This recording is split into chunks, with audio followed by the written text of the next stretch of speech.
In reflecting, I actually really looked at it deep and hard because it really it took me back when I was fired the last time in 2020.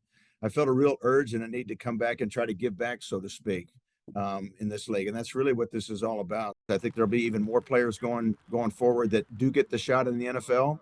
And we have several players that have been on and off NFL teams more than we had a year ago. But I believe it'll be very competitive, as it was a year ago. What percentage of these players do you think will actually reach the NFL? And I'm guessing that the level of competitive desire, if you're desperate to get back to the league, or if that's your goal, I'm guessing all these guys are going to ball out just to showcase their skills. Yeah, they'll definitely be trying to. I believe so. And but I would guess from a percentage standpoint of guys, like if it was 20% of our league at least got a shot in the NFL and say 5 or 10% made it, I think that's pretty good success myself. And if it's greater than that, that's great. But last year, we were one of the better teams in Birmingham in our league, USFL, also as far as number of players that got tryouts and all that. And I would think our numbers were about that. I think it was about 15 to 20% got shots in the NFL. About 10% of them stayed in training camp, and 5% of them stuck on teams. So last year when you took the job with the Panthers, this was your first head coaching gig since the 49ers in 2008. So it'd been some 15 or so years. What did you learn in your 3.5 seasons with the 49ers that you took with you that you're applying now? Really, I would say more than anything, just delegating things to people and allowing people to work for you. And outside of that, obviously, we don't have the volume of all the things that go along in the NFL. We're kind of a smaller entity in what we do. There's a lot fewer people. For example, we have 8 coaches compared to the 22 to 25 that an NFL team will have.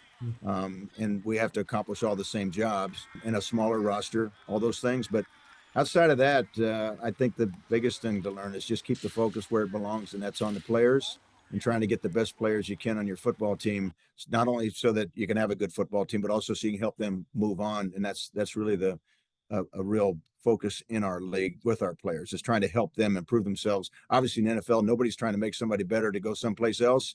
We actually are. That's probably the greatest difference between us and the NFL. We're trying to help our people. They're just trying to keep them.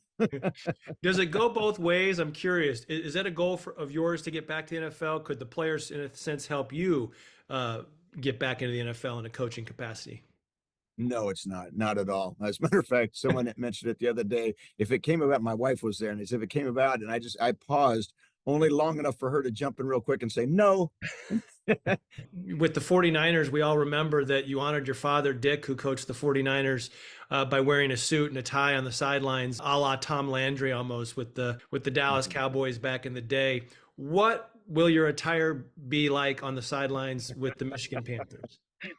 Yeah, I've been asked that several times. Yeah, no, I'm gonna wear the Under Armour. That's what we've been issued, and I'll have Under Armour from head to toe. Go Under Armour.